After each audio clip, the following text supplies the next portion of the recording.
Güey, en Caxigalines de Neira vamos falar sobre tradiciones navidiegas que de xuro que non conocíais.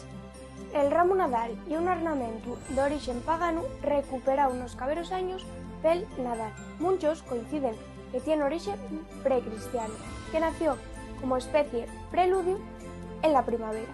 Por eso se facía en el solsticio de invierno, como ofrenda a los dioses y como culto a la fertilidad. Y por eso que se facía con fuelles de árboles perennes como el texu. Na Asturias, el ramo consiste nunha cadarma de maera de forma triangular, fecho con fuelles de texu nel que se ayuguen 12 veles, simbolizando los meses del año. Del mesmo cuelguen extremaes ofrendes como rosquilles, frutes y la armazón principal sofitas en una vara de maera, ayuga verticalmente con una paena que fai de encontro para toda la cadarma.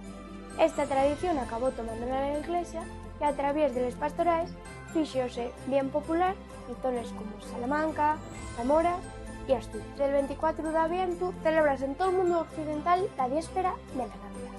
Son muchas las tradiciones vencellaes a esta fecha, de algunas de nido caltera asturiano, aunque muchas se repiten en otros lugares con pequeños cambios como el nataliego, pero que festexamos nesta fecha. En realidad, l'origen pudiera parecer de primera mano cristiano. El raigaño está las tradiciones paganas previas. Curiosidad: la Navidad celébrase el 25, que esta fecha non coincide col solsticio que tiene lugar dependiendo del año, del 20 al 23 de aviento. El nataliego trátase de la quema dun tuero dun árbol las más de las veces de carballo. El tizu recollíase y guardábase hasta el año siguiente con la intención de que este ritual trajera fertilidad a la casa y al ganado, y que defendiera a los habitantes del mal.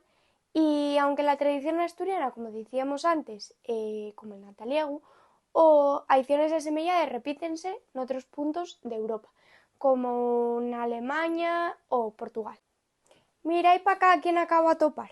L'Angulero y yo deseamos vos unes prestoses fiestas navidiegues y vosotros seguís teniendo de alguna tradición como estes? Deixáimelo en comentarios.